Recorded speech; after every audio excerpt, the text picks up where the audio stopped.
Very good morning, students. Today I am explaining sum number 16, which you have to solve by yourself.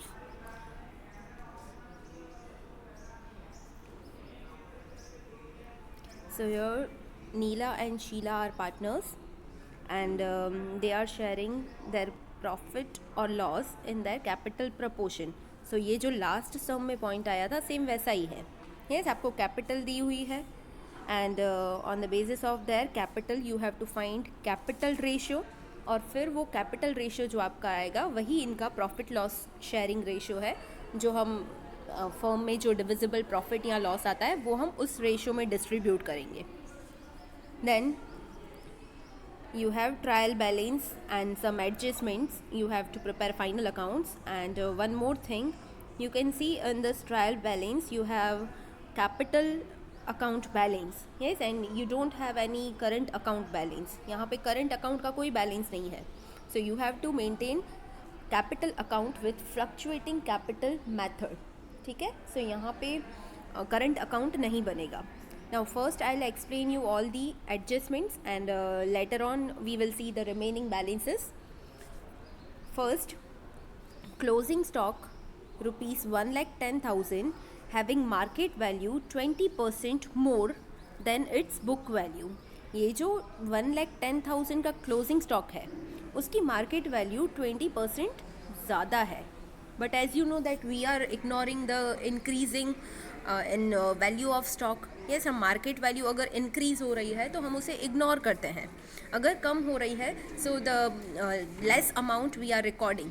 Yes, so यहाँ पे अगर आप calculate करोगे तो जो आपकी मार्केट वैल्यू आएगी वो ज़्यादा आएगी, and you have to consider the amount which is less. So यहाँ पे क्लोजिंग स्टॉक की अमाउंट आएगी 1,10,000. Yes, you have to record closing stock with 1,10,000. And effect तो आपको पता ही है. यस, ट्रेडिंग अकाउंट में credit side and balance sheet में asset side.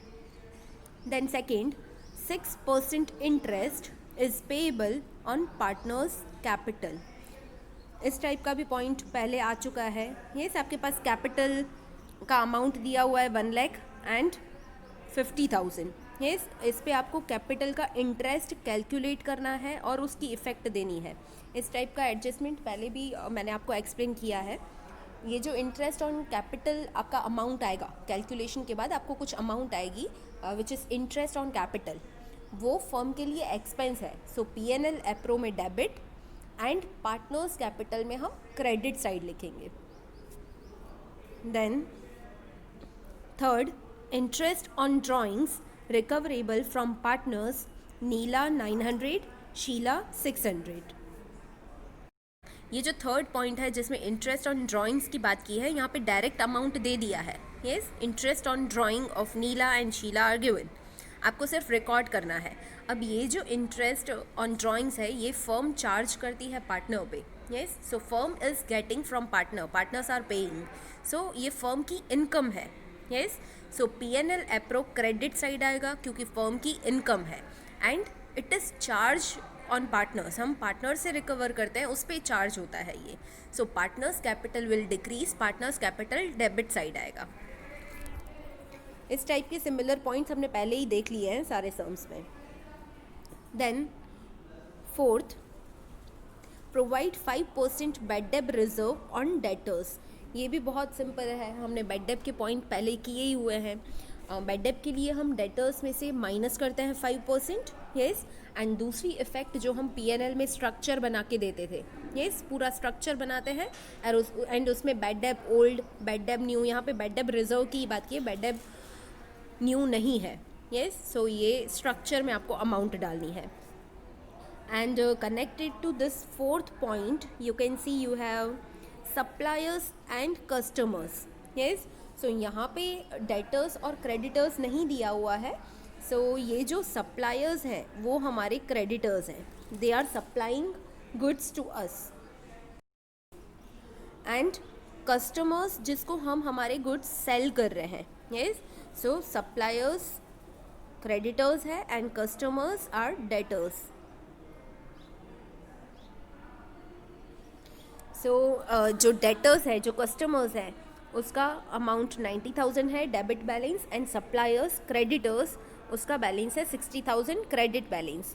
So accordingly you have to give effect of bad debt reserve on debtors. Then,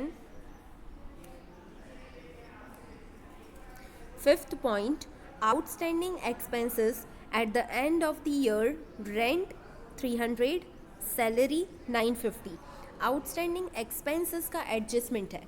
It means expenses जो outstanding है which are yet not paid, हमने pay नहीं किए हैं. Yes, but they are of this year only. So हमें एक तो expense record करना है, so expense में plus हो जाएगा. And outstanding it means our liability. Yes, so balance sheet में लायबिलिटी साइड हम outstanding rent and outstanding salary record करेंगे. अब इससे जो कनेक्टेड बैलेंसेस है जिस पे इफेक्ट आएगी, लेट्स सी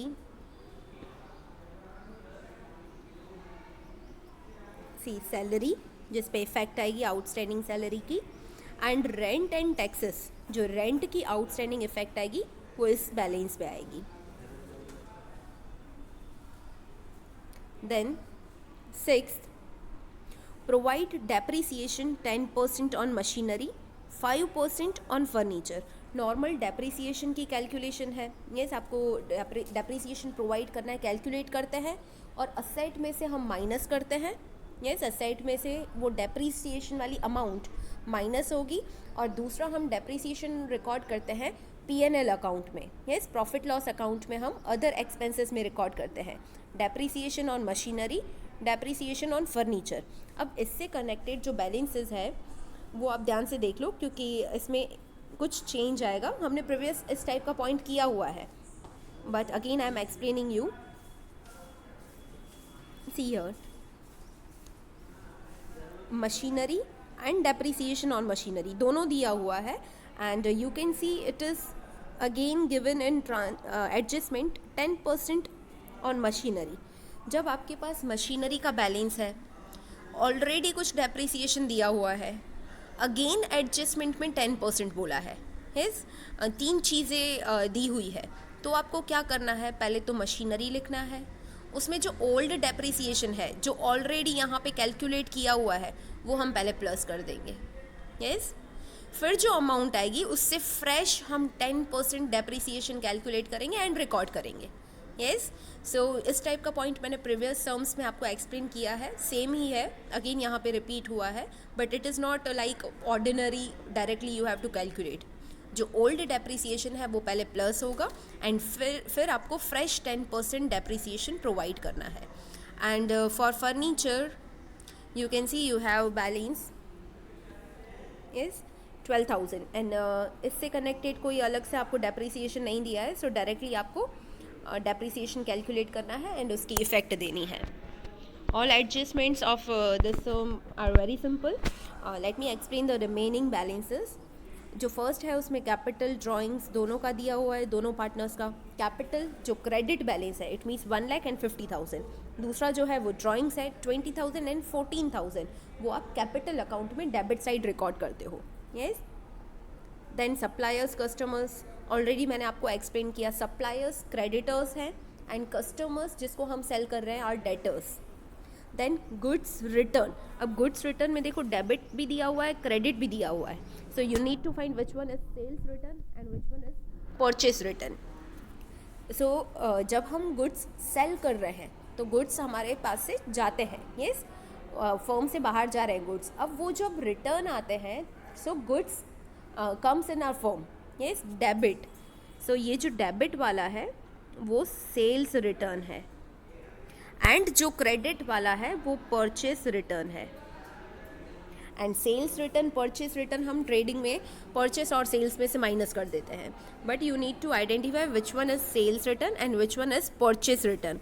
परचेस रिटर्न से गुड्स जा रहे हैं so credit balance. Sales return से गुड्स हमारे पास वापस आते हैं, हमारी फर्म में आ रहे हैं, सो डेबिट बैलेंस. देन आपको बिल्स दिया हुआ है, that is bills receivable and bills payable. जो डेबिट वाला है असेट साइड लिखते हैं वो बिल्स रिसीवेबल है एंड क्रेडिट बैलेंस जो दिया हुआ है वो बिल्स पेबल है. देन आपको कैश एंड बैंक बैलेंस दिया है. कैश बैलेंस कभी नेगेटिव नहीं हो सकता है, सो ये डेबिट जो आपको 1,000 दिया है दैट इज़ कैश बैलेंस, आप असेट में लिखते हो। यस, ये आपको कैश बैलेंस दिया हुआ है which you are recording in assets. अब जो क्रेडिट बैलेंस दिया है वो बैंक बैलेंस है, और बैंक का credit balance it means bank overdraft, so this is BOD। Then आपको बैड डेब और बैड डेब रिजर्व दी हुई है, उसका आपका PNL का जो फॉर्मेट बनाते हो, again I am explaining here, PNL में डेबिट साइड आप लिखते हो bad debt old, then plus bad debt new, then plus BDR new and less BDR old। Yes, इस तरह का हम PNL में स्ट्रक्चर बनाते हैं। अब यहाँ पे आपको जो बैड डेब दिया हुआ है, यू कैन सी बैड डेब हमारा लॉस है, डेबिट बैलेंस 400, आप यहाँ पे 400 लिखोगे। देन बैड डेब रिजर्व जो दिया हुआ है वो क्रेडिट बैलेंस है एंड ट्रायल बैलेंस का है, so it is old, old के सामने आप 1300 लिखोगे। इस सम में एडजस्टमेंट में आपको बैड डेब रिजर्व का कुछ पॉइंट दिया है जो आप कैलकुलेट करके यहाँ पे लिखोगे, जहाँ पे मैंने राइट का टिक मार्क लगाया है। बैड डेब न्यू यहाँ पे कुछ भी नहीं है, so dash, and net amount आपको आउटसाइड कॉलम में लिखनी है। So this was about bad debt and bad debt reserve.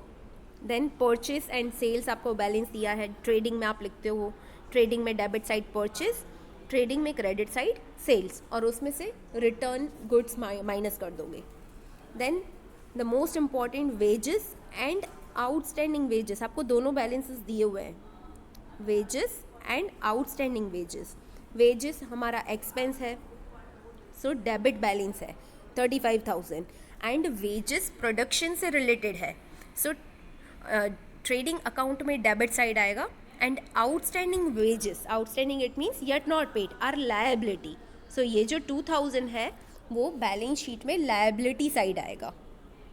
Then machinery, depreciation और मशीनरी, फर्नीचर, वो मैंने आपको एक्सप्लेन कर दिया है एडजस्टमेंट के साथ। Then opening stock, opening stock हम ट्रेडिंग अकाउंट में परचेज के पहले लिखते हैं, ये सो ओपनिंग स्टॉक आपको लिखना है।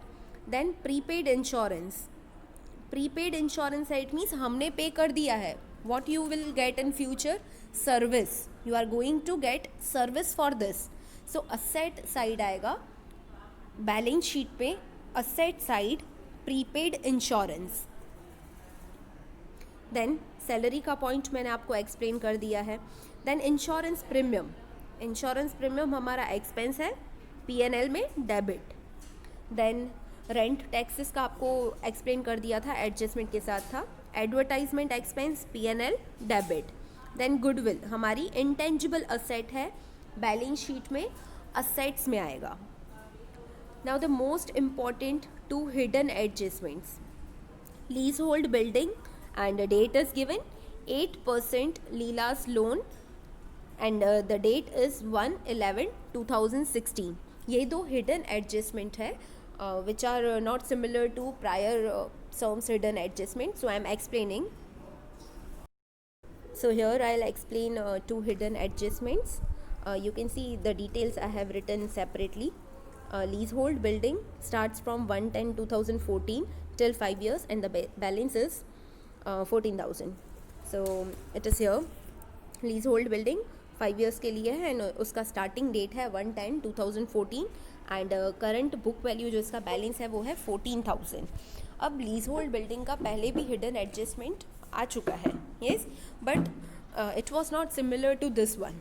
क्यों? क्योंकि उसका जो स्टार्टिंग डेट था लीज होल्ड बिल्डिंग का वो हमेशा हमारे फाइनेंशियल ईयर से सेम स्टार्ट हो रहा था, yes, but you can see our financial year starts on 1/4/16 and this year of a leasehold building starts from 1/10/2014, so it does not match our financial year, so यहाँ पे calculation कुछ अलग होगी and effect same होगी, जो आपका amount आएगा जो आपको राइट ऑफ करना है उसकी इफ़ेक्ट सेम होगी कि लीज होल्ड बिल्डिंग में से माइनस, इट मीन्स 14,000 में से माइनस हो जाएगा और दूसरा PNL अकाउंट में डेबिट साइड आएगा, इफ़ेक्ट सेम है, बट यहाँ पे अमाउंट फाइंड करने के लिए एक फॉर्मूला लगेगा which I am going to explain you.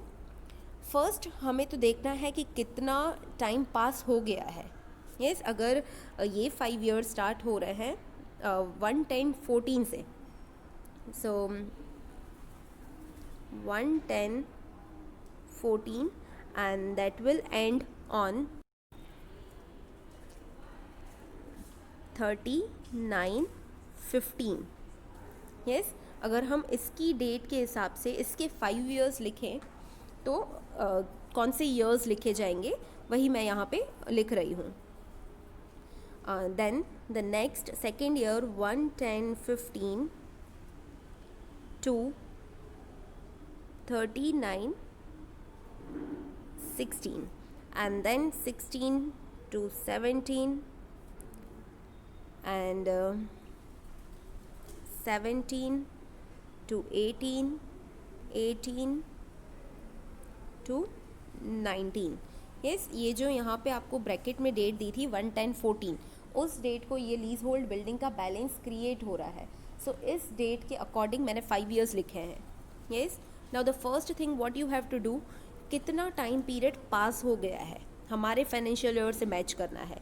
सो हमारे फाइनेंशियल ईयर की स्टार्टिंग डेट क्या है 1-4-16। नाउ चेक करो कि ये 1-4-16 किस में फॉल होगी। 1-4-16 ये जो सेकेंड वाला मैंने ईयर लिखा है इसमें फॉल होगी। Yes, so here I am writing our financial year date 1-4-16। अब आपको कैलकुलेट करना है कि यहाँ से तो हमारा फाइनेंशियल ईयर स्टार्ट हो रहा है इस डेट से, बट इसके पहले लीज होल्ड बिल्डिंग का कितना पीरियड पास हो चुका है। यस, सो ये जो यहाँ पे फर्स्ट ईयर की मैंने डिटेल लिखी हुई है, ये फर्स्ट ईयर तो कंप्लीट पास हो चुका है। So this is 1। अब सेकेंड ईयर की बात करते हैं। सेकेंड ईयर में आधे में ही हमारा फाइनेंशियल ईयर स्टार्ट हो रहा है। सो कितने मंथ पास हुए, you can see it start from 10th month. So 10th month पास हो गया, 11, 12, 1, 2 एंड 3। देन 4 से तो हमारा फाइनेंशियल ईयर स्टार्ट हो चुका है। सो कितने मंथ पास हुए हैं 6 month. 6 month it means half year, we can say half year. Total 12 months हैं, सो हम बोल सकते हैं कि आधा ईयर पास हो गया है। सो here I am just writing 0.5। अब ओवरऑल अगर हम देखें कि हमारे फाइनेंशियल ईयर से कितना टाइम पीरियड पास हो चुका है, so it is 1.5। Then our financial year starts. ठीक है, 1.5 ईयर्स पास हो चुका है। Just you need to find this. अगर ये आपने फाइंड कर लिया सो कैलकुलेशन बहुत इजी हो जाएगी। इसके बाद का कॉन्सेप्ट बहुत सिंपल है। अब आपको ये 1.5 ईयर तो मिल गया है। अब आपको क्या फॉर्मूला लगाना है, लीज होल्ड बिल्डिंग की जो रिटर्न ऑफ अमाउंट फाइंड करनी है, जो हम राइट ऑफ करेंगे, उसके लिए जो बैलेंस दिया हुआ है लीज होल्ड का 14,000। Yes, it is given, you can C in trial balance. Lease hold building का जो अभी बुक वैल्यू दिया है वो है 14,000। So first you need to write 14,000। अब इसका जो पीरियड है वो कितने ईयर्स तक का है, 5 ईयर्स तक का। सो डिवाइड हम करेंगे, जनरली हम 5 से कर देते थे, बट यहाँ पे कुछ पीरियड पास हो चुका है। सो 5 minus the period which is already passed, 1.5। ठीक है, इस तरह से आपका फॉर्मूला बनेगा। जो आपका लीज होल्ड बिल्डिंग का अमाउंट दिया है 14,000 डिवाइडेड बाय टोटल ईयर्स कितने हैं 5, एंड 1.5 ईयर पास हो चुका है हमारे फाइनेंशियल ईयर से पहले। यस, सो वो माइनस हो जाएगा। So now it is 14,000 for 3.5 years. जब आप 5 में से 1.5 माइनस करोगे तो अब डिनोमिनेटर में आ जाएगा 3.5। Now you can find the amount which you need to write off, 4,000। अब ये अमाउंट से हम lease hold building right of करेंगे। इट मीन्स बैलेंस शीट में asset side lease hold building में से माइनस हो जाएगा। यस, 14,000 में से 4,000 माइनस हो जाएगा। This is first effect. And इसकी सेकेंड इफेक्ट आएगी P&L अकाउंट में डेबिट साइड अदर एक्सपेंसेस में return of lease hold building और lease hold building return of amount, yes ये 4000 से. So this was the first hidden adjustment of lease hold building. जो दूसरा आपको hidden adjustment दिया है वो 8% लीलाज लोन दिया है. लीला कोई पार्टनर नहीं है, थर्ड पर्सन है जिसकी हमने फर्म में लोन ली है एंड उसकी भी डेट दी हुई है, उसका बैलेंस दिया है लोन का. एंड यहाँ पे 8% दिया है, that is interest rate. So यहाँ पे हमें इंटरेस्ट कैलकुलेट करना पड़ेगा. So here I am explaining. See Leela's loan is 30,000 and interest rate जो है वो है 8%. So first we will find what is 8%. So you will get 2400. But अब लीला की लोन जो हमने अक्वायर की थी, फर्म ने अक्वायर की थी, वो कब अक्वायर की है? 11th मंथ की स्टार्टिंग में, नवंबर से. सो यहाँ पे पूरा एनुअल इंटरेस्ट नहीं लगेगा, जितने मंथ्स बाकी है इतने मंथ्स का इंटरेस्ट लगेगा. सो 11, 12, 1, 2 एंड 3, टोटल 5 मंथ का इंटरेस्ट लगेगा. So multiply 5 divided by 12. So 1000. This is this is interest on Leela's loan. अब ये इंटरेस्ट की हम इफ़ेक्ट क्या देते हैं? एक तो इंटरेस्ट हमारे लिए एक्सपेंस है, सो इसकी फर्स्ट इफ़ेक्ट हम देंगे P&L अकाउंट में. डेबिट साइड फाइनेंशियल एक्सपेंसेस के अंडर आएगा interest on लीलाज loan 1000. And the second effect balance sheet में लायबिलिटी साइड करंट लायबिलिटीज़ में आएगा outstanding interest on लीलाज loan 1000. And जो लीला की लोन का बैलेंस दिया था 30,000 वो हमारी लायबिलिटी है. सो लायबिलिटी साइड ही, बट नॉन करंट लायबिलिटी में आएगा 30,000. वो आप सेपरेटली लिखोगे नॉन करंट लायबिलिटी में. So this was about the second hidden adjustment. I hope all the points are clear. You have to solve this sum in your notebook by yourself.